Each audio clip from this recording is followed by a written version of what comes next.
He didn't use a scope, he didn't wear camouflage, he didn't even want to be famous. Yet the man at number 1 on this list is credited with killing over 500 enemy soldiers in less than 100 days. But here's the problem: if you believe the official numbers, some of the deadliest snipers of World War II killed hundreds of men, yet others operating in the same battles with the same weapons barely broke 100. So were some snipers simply better? Or were the numbers? Because today, we're ranking the 5 deadliest snipers of World War II, strictly by confirmed kills.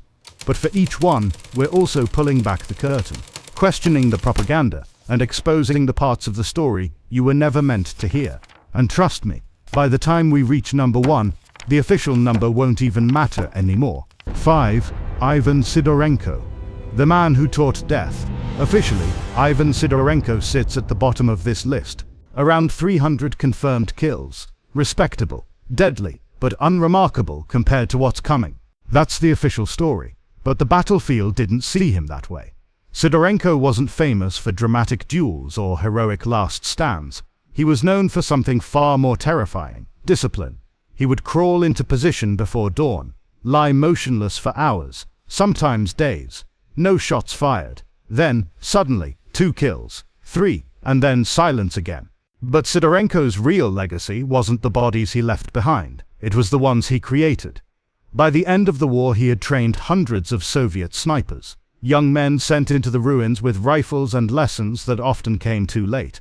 And here's where the story turns dark, because once Sidorenko became a trainer, the records stopped following him. Kills made by his students went under their names, sometimes under no name at all. And in Soviet doctrine, trainers weren't heroes. They were tools. Which raises an uncomfortable possibility. What if Sidorenko's kill count stopped rising, not because he stopped killing, but because the system stopped counting? When history looks for symbols, it ignores ghosts, and Sidorenko was very good at disappearing. 4. Fyodor or Klopokov. The sniper who didn't always snipe. 429 confirmed kills. That number alone should put Oklopov near the top. But his story doesn't fit the mold. Because Oklopov didn't fight like a sniper. He fought like a storm. Yes, he used a rifle. Yes, he stalked targets. But when the moment came, when German infantry surged forward, he switched weapons. A machine gun. And he didn't just fire, he held ground. Entire assaults broke against his position. Bodies piled up in front of his gun barrel. And Soviet command counted every single kill, sniper rifle or not, which makes Oklopov's ranking deeply controversial. Western historians often quietly remove him from sniper lists altogether. Too messy, too inconvenient, but the Soviets had no such hesitation. They needed numbers. They needed proof that their soldiers could outkill the enemy. So Oklopov's tally grew, and here's the redacted detail. In several engagements, Oklopov's unit was wiped out, no witnesses, no confirmations, yet the numbers still rose. Was he exaggerating? Unlikely. But the system didn't care how the kills happened, only that they happened under the right banner, and when you blur the line between sniper and executioner, the numbers start to tell a different story. 3. Vasily Zaitsev. The sniper the war needed. If this list were about fame, Zaitsev would be number 1. His name is inseparable from Stalingrad, a city reduced to bones, a battlefield measured in meters, not miles. Zaitsev thrived there. He hunted German officers, observers, enemy snipers, every shot calculated, every kill reported. Officially, 242 confirmed kills, but Stalingrad wasn't a place where bodies were counted. It was a place where bodies disappeared. Bombardment erased evidence. Buildings collapsed on the dead. So how did anyone know Zaitsev's number? Because Zaitsev kept count. He logged his kills, reported them upward, and command accepted them, because they needed him. Newspapers printed his name, manuals quoted his techniques, snipers asked to train under him. Zaitsev wasn't just killing Germans, he was killing fear, and when a man becomes a symbol, precision stops mattering, because symbols don't need proof, they need belief, which brings us to a critical moment. A duel, a German master sniper, sent to kill Zaitsev. The duel made him immortal. The problem? There's no German record of the man ever existing. Was the duel real, or was it created to cement a legend? In war, sometimes the deadliest weapon is a story. So far, every sniper on this list shares one thing. Their numbers served a purpose: training, morale, propaganda. which means the higher we climb, the more dangerous the truth becomes. Because now we reach the sniper whose number was too perfect to change. 2. Lyud Emila Pavlichenko, Lady Death, 309 confirmed kills. No debate, no asterisks, just a clean, repeating number. Pavlichenko fought across brutal fronts. Odessa, Sevastopol, places where survival alone was an achievement. She killed officers, snipers, entire patrols. But her role didn't end on the battlefield. She was sent abroad, to speak, to represent, to inspire. Her number became her identity. Say it too low, and she looks unimpressive. Say it too high, and skeptics appear. So the number froze, locked in place, and once a number becomes a slogan, it can never change. But here's the chilling question historians still argue about. Was 309 the full count, or the safe count? Because once the story is printed, truth becomes negotiable, and now, only one sniper remains. A man with no posters, no speeches, no slogans, just snow, silence, and a number so terrifying, it barely survived being written down. Every sniper before this point shared something in common. They were counted, they were watched, they were used. Their numbers were shaped by necessity, morale, symbolism, survival of belief. But the final man on this list existed outside all of that. No speeches, no posters, no carefully controlled myth, just a rifle, and winter. 1. Simo Heiha, the man who refused to be a legend. The forest was silent, not peaceful, silent in the way only extreme cold can be, the kind of silence where sound feels dangerous.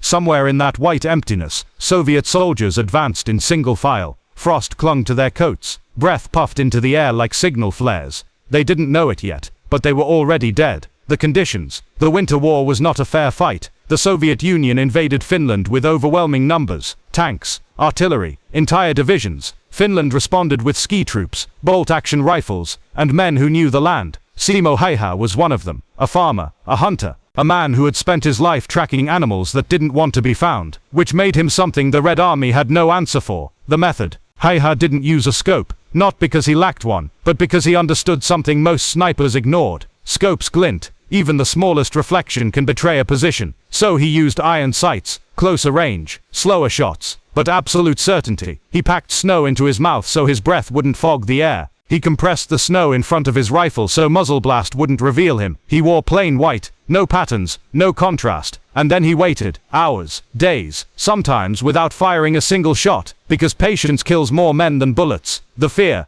At first, Soviet units thought they were dealing with multiple snipers. The deaths were too frequent, too consistent. Officers fell, radio operators collapsed mid-sentence, entire patrols vanished. Morale broke faster than supply lines. They gave him a name, the White Death, not because they saw him, but because they never did. The number, officially, 505 confirmed kills. That alone makes him the deadliest sniper in history. But even that number is deceptive, because Finnish doctrine was the opposite of Soviet propaganda. No exaggeration, no estimates. A kill had to be witnessed, verified, or undeniable, which means 505 only includes confirmed rifle kills. It excludes unwitnessed engagements, machine gun kills, bodies, never recovered in deep snow. Historians who have analyzed Heiha's daily engagement rate, terrain control and time in combat, estimate his real number could exceed 800, possibly more. And unlike others on this list, there was no incentive to inflate it. Finland didn't need a symbol, they needed survival. The hunt. Eventually the Soviets adapted. They stopped advancing in daylight. They shelled entire tree lines.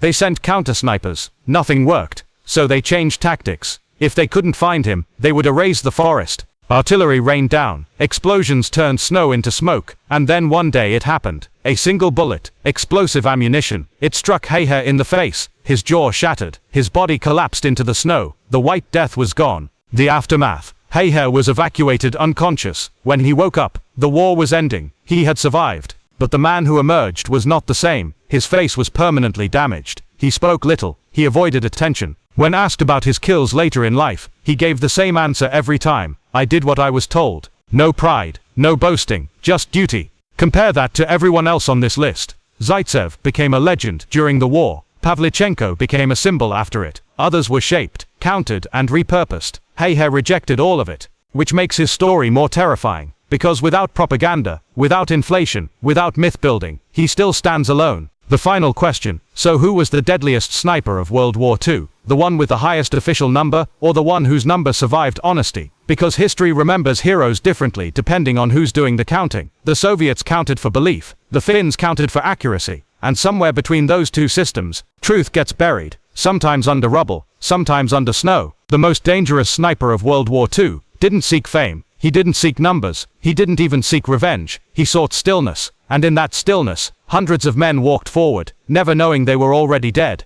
History tells us who won, but it rarely tells us who paid the price, and the deadliest stories are the ones that don't need exaggeration.